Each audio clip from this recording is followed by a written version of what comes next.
મિત્રો, અત્યારના સૌથી મોટા સમાચાર સામે આવ્યા છે. ઇન્ડિગોમાં આ રૂટમાં બિઝનેસ ક્લાસ શરૂ થશે. ઇન્ડિગો એરલાઇન્સ 14 નવેમ્બરથી દિલ્હી મુંબઈ રૂટ પર બિઝનેસ ક્લાસ સર્વિસ શરૂ કરશે. ઇન્ડિગોની આ સર્વિસ શરૂઆતમાં 12 સીટો સાથે રહેશે. એર ઇન્ડિયા અને વિસ્તારાના મર્જર બાદ ઇન્ડિગોની આ કદમની એવિએશન સેક્ટરમાં સ્પર્ધા વધશે. ઇન્ડિગો તેના બિઝનેસ ક્લાસના મુસાફરોને આરામદાયક સીટ અને ઉત્તમ સુવિધાઓ પ્રદાન કરશે. ઇન્ડિગોએ 18,018થી બિઝનેસ ક્લાસની સફર શરૂ કરી હતી, જ્યારે અન્ય એરલાઇન્સના ભાડામાં મોંઘા પણ થઈ રહ્યા છે. મિત્રો, અન્ય મહત્વના સમાચારની વાત કરીએ તો વતનના વહારે NRIની 100 કરોડની એફડી. કહેવાય છે ને કે માણસ જે ગામનો હોય તેને ક્યારેય ન ભૂલે. આવા અનેક NRI છે જે વિદેશમાં વસીને પણ ભારતમાં પોતાના ગામ માટે ઘણું કામ કરતા હોય છે.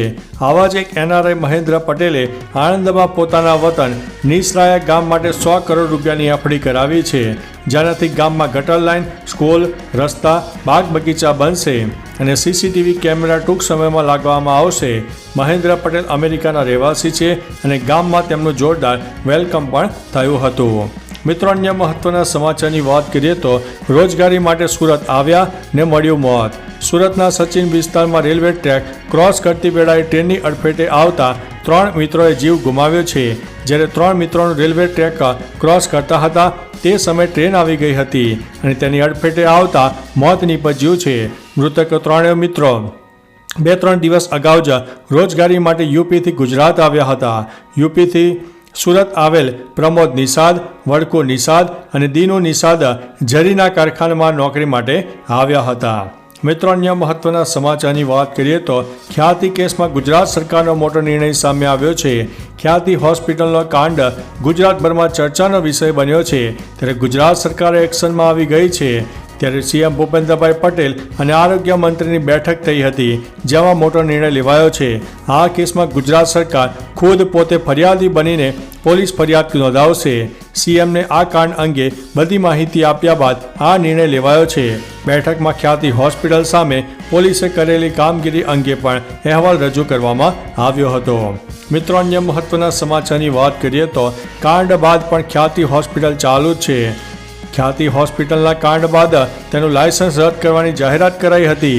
જો કે આ મામલે હોસ્પિટલના CEO ચિરાગ રાજપૂતનું નિવેદન સામે આવ્યું છે. કહ્યું કે સરકારે હજુ કોઈ પગલાં લીધા નથી.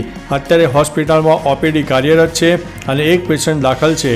દર્દી આવે તો તેની તપાસ કરી આપવામાં આવશે.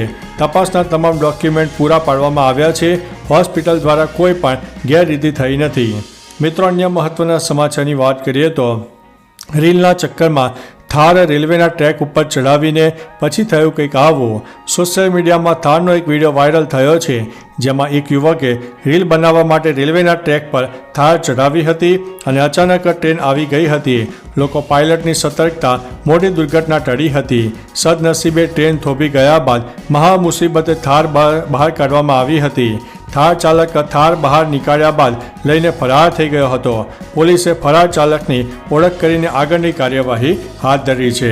મિત્રો, અન્ય મહત્વના સમાચારની વાત કરીએ તો આયુષ્યમાન યોજના હેઠળ 4 કરોડથી વધુ ગરીબ દર્દીઓની સારવાર કરવામાં આવી છે, તેવું PM મોદીએ જણાવ્યું છે. બિહારના દરભંગામાં એમ્સના ઉદ્ઘાટન બાદ PM મોદીએ કહ્યું છે કે આયુષ્યમાન ભારત યોજના હેઠળ અત્યાર સુધીમાં 4 કરોડથી વધુ ગરીબ દર્દીઓની સારવાર કરવામાં આવી છે. જો આ યોજના અમલમાં ન હોત તો આમાંથી મોટાભાગના લોકોને હોસ્પિટલમાં દાખલ કરવામાં આવ્યા ન હોત. તેના કારણે કરોડો પરિવારોને લગભગ 1.25 લાખ કરોડની બચત કરી છે. મિત્રો, અન્ય મહત્વના સમાચારની વાત કરીએ તો શું તમે ચીનની શિક્ષણ પ્રણાલી જોઈ છે? ચીન એવી શિક્ષણ પ્રણાલીને અનુસરે છે જે ગુણ કરતાં કૌશલ્યને પ્રાથમિકતા આપે છે. કપડાં સીવવા, વાળ કાપવા, લોટ પીસવો, તરવો, મકાન બાંધવો, તેઓની શાળામાં અભ્યાસક્રમ તરીકે કૌશલ્યનો સમાવેશ કરવામાં આવ્યો છે. જ્યારે ઉપરોક્ત વિડીયો વાયરલ થઈ રહ્યો છે, ત્યારે ભારતમાં પણ સમાન શિક્ષણ પ્રણાલી માટે ટિપ્પણીઓ થઈ રહી છે અને તમે આ બાબતે શું કહેશો? મિત્રો, અન્ય મહત્વના સમાચારની વાત કરીએ તો રાજ્યમાં ઠંડી વધી રહી છે. લોકો ઠંડીની રાહ જોઈ રહ્યા છે, ત્યારે ગુજરાતમાં અમુક વિસ્તારમાં ગુલાબી ઠંડીની શરૂઆત થઈ જવા પામી છે. અમદાવાદ, ગાંધીનગર, અમરેલી, વડોદરા, મહુવા અને નલિયામાં તાપમાનનો પારો ઘટ્યો છે, તેથી લોકોને ઠંડી વધવાનો અનુભવ પણ થયો છે. દરમિયાન લઘુત્તમ તાપમાન 18થી 19 ડિગ્રીની આસપાસ રહી જવા પામ્યું છે. તાપમાનમાં સામાન્ય કરતાં 1થી 2% ઘટાડો પણ નોંધાયો છે. તો ચાલો મિત્રો, ફરીથી દેશ અને દુનિયાના સુપરફાસ્ટ સમાચાર લઈને મળતા રહીશો. ત્યાં સુધી અમને રજા આપશો. નમસ્તે.